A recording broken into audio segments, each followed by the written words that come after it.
ตอนนี้บ้าปัดล่าเหรอครับเกิดแม่ แต่ก็เลยโอ้ก็ตายหุบบึกลีลาอย่าเฝ้าอย่าเฝ้า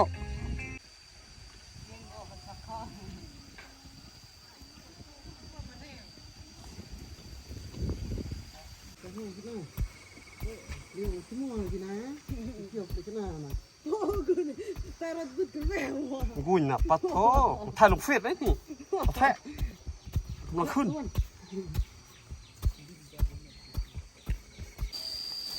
หลังจากที่สักเข้าแล้วนะทุกคนเนาะ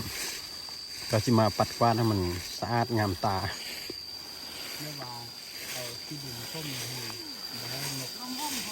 ให้ไก่มามันเนาะ ถ่ายนอกถ่ายโอ้เนาะ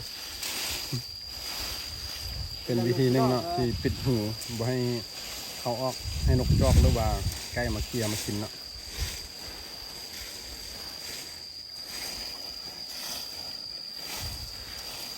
สู้ๆประชาชน